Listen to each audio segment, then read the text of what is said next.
di sini saya akan menjelaskan 3 materi, yaitu desain produk dan jasa, sumber daya manusia, desain pekerjaan, dan pengukuran kinerja.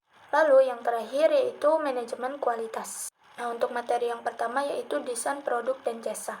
Desain produk dan jasa itu apa sih? Adalah suatu proses kreativitas untuk dapat merancang suatu produk layanan yang berkualitas, fungsional, aman, dan kompetitif.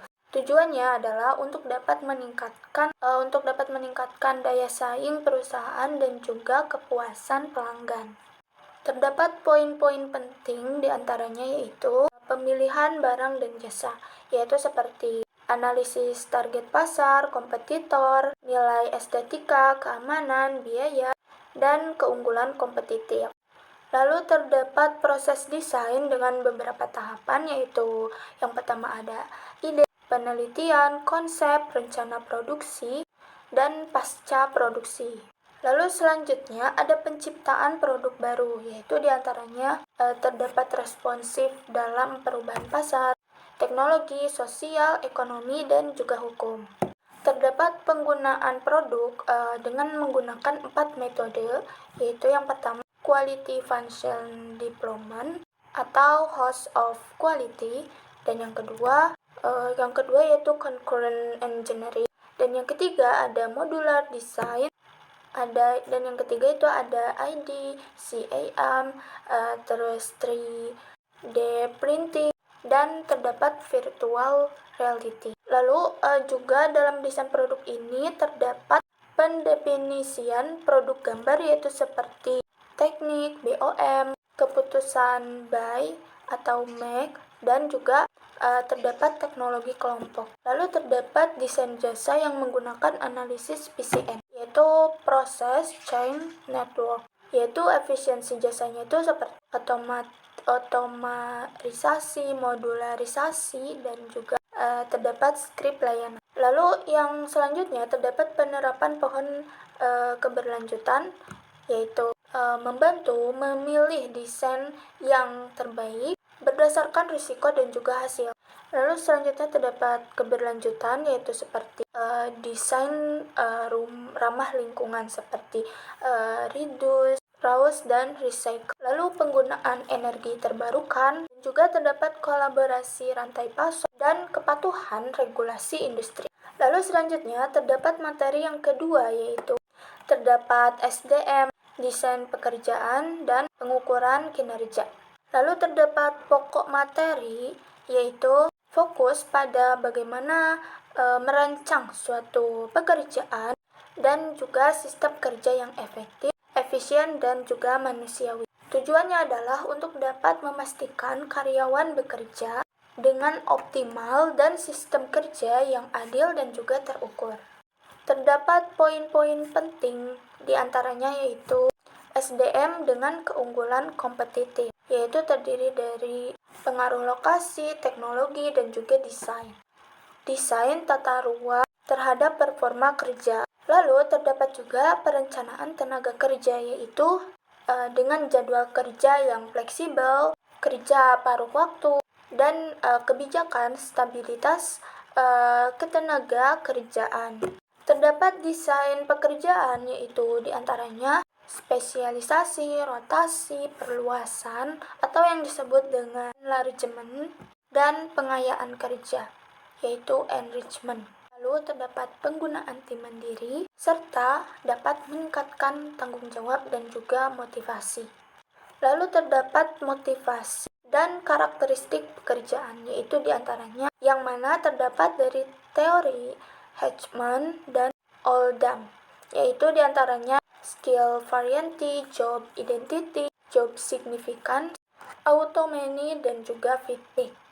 Lalu selanjutnya terdapat ergonomi dan lingkungan kerja, yaitu interaksi manusia dengan mesin, pencahayaan, suara, suhu, dan hal itu sangat penting sekali untuk dapat kenyamanan, dan juga keselamatan.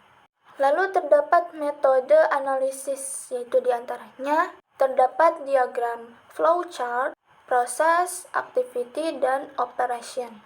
Lalu terdapat visual tempat kerja, yaitu diantaranya alat bantu visual seperti grafik, papan info untuk dapat mempercepat pemahaman SOP. Lalu terdapat standar tenaga kerja yang dimana memiliki 4 metode, yaitu terdapat data historis, studi waktu, standar waktu sebelumnya, dan juga sampling kerja.